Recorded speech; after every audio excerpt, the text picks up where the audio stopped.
Hello, welcome everyone. This is the Magic Cats and Chapter 2, Meeting Queeny. But first of all, I'd like to say happy birthday to Malika, a dear friend. And before I start Chapter 2, I just wanted to show you the actual drawing that I've done of the log cabin. So you can see this is where Ilette and Gustav live in the magic forest. And there's the front door. And this is the cabin where the chapter 2 is going to be taking place in the magical forest. Okay. Brrr. Ilette rubbed both her arms in a crisscross pattern. Come on in. Is de zeer koud? Gustav's low, soft sound made him interesting to observe. He was different. Some people just have those faces. I kept looking. His eyes were dark and his eyebrows jet black.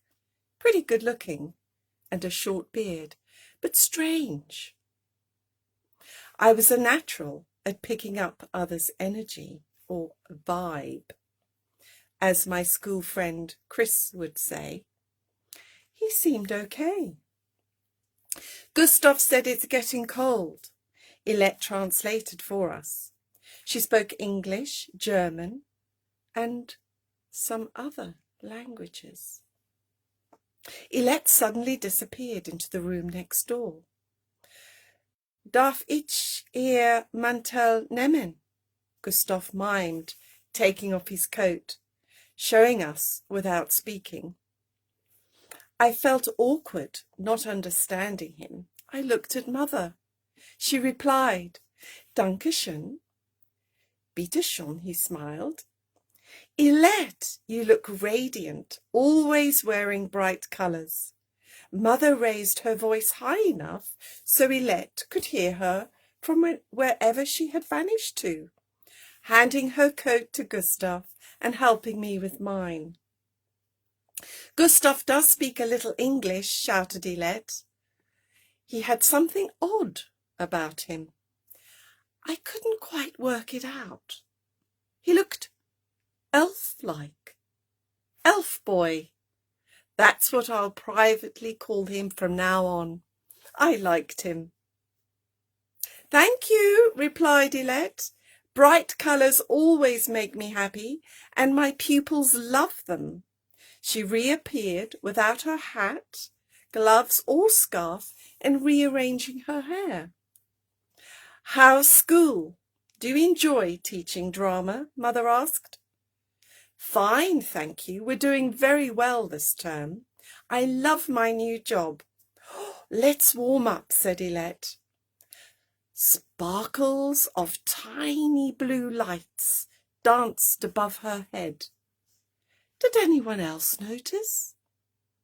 How are you getting on in your drama classes, Lexi? Asked Ilette. I'm not, I replied, hiding behind Mum, not really wanting to talk about my shyness. She dreams of being an actor one day. Mum smiled, holding my hand. I blushed. Oh, I am sorry to hear that. I'm sure this holiday will be good for you. No, Mum, I want to be a film director. Ilette, I'm so shy, it makes it hard for me. I could feel tears waiting to sneak out of the corner of my eyes. I squished them with my fingers. Do you still play the flute, Ilette? I can see the case over there in the corner.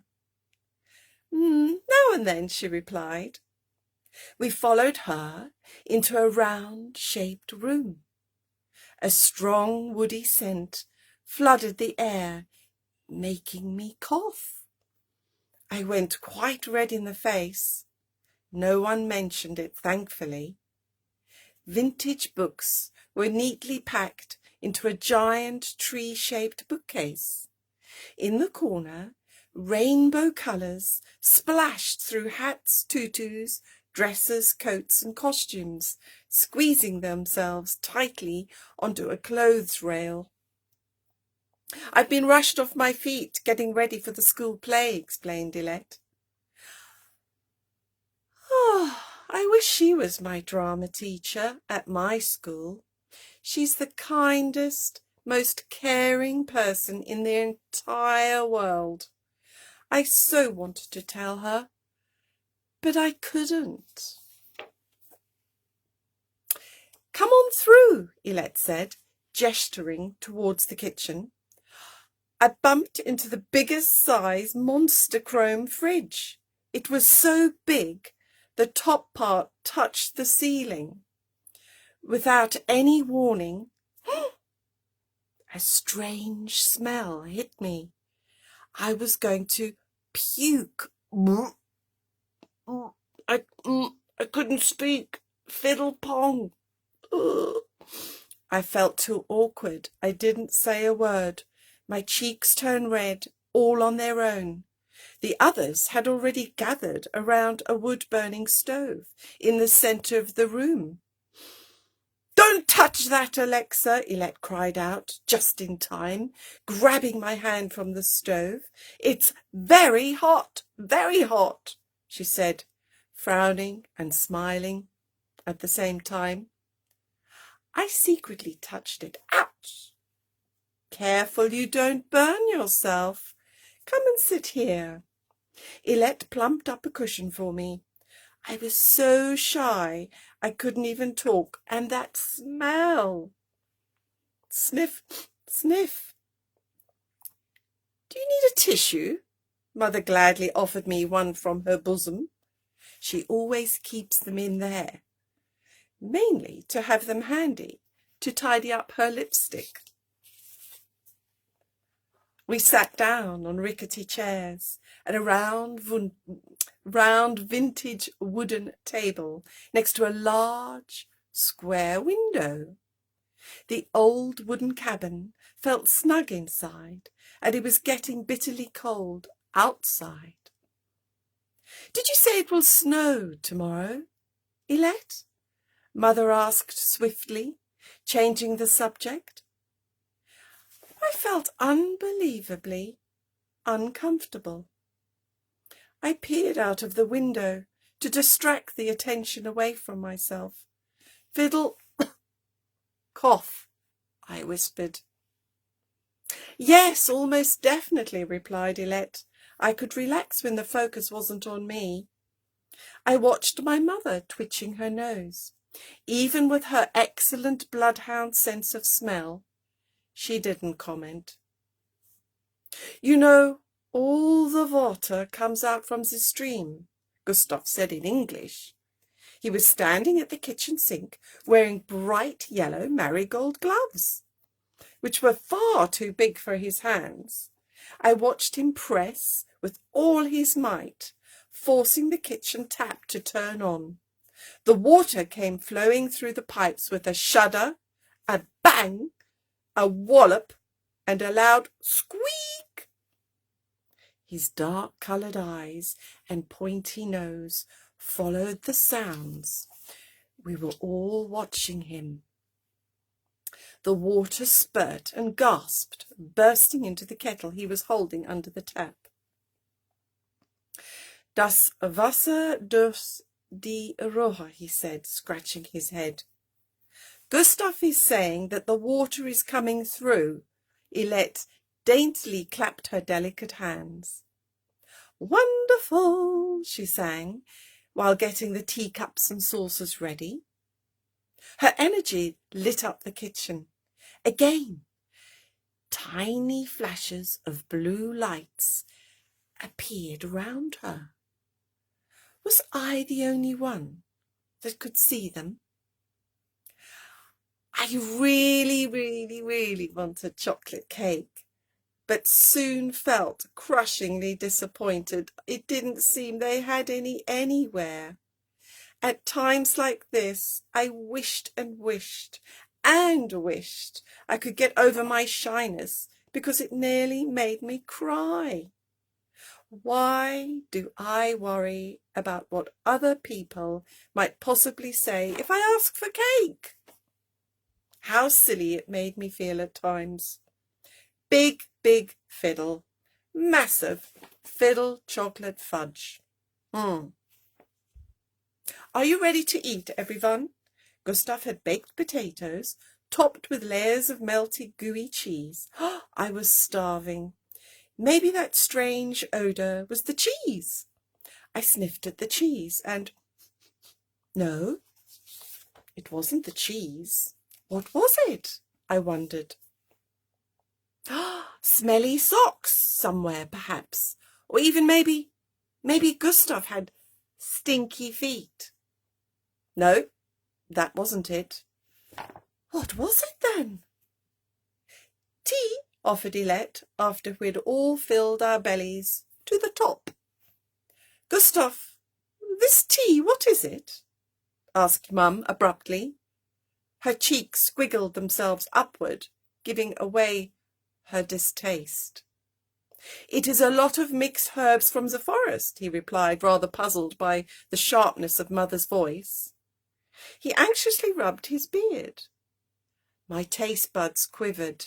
It wasn't that I couldn't drink it. It just tasted more like a witch's brew made out of a pot of bats' droppings. Was it magic tea? Fiddle yuck. The stench was too much. I plucked up almighty courage, took a deep breath, and spoke up. I felt very wobbly, but something forced me to speak. Excuse me, that smell.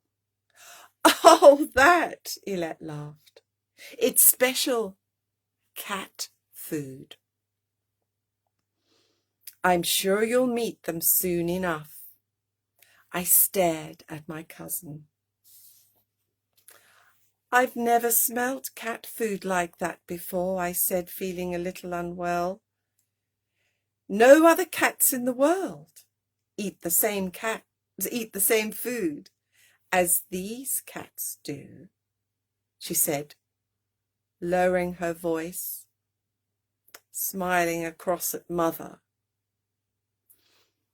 They must be the strangest cats, I thought. I caught the sight of tiny stickers stuck on the kitchen glass window. 5 blue luminous stickers. Why are they on the glass, Elette? I said gently, touching them with the tips of my fingers. They're blue starlights for the fairies, she whispered. Another twinkly light appeared behind her head, this time to get my attention, and disappearing just as quickly. Fairies? You mean real fairies?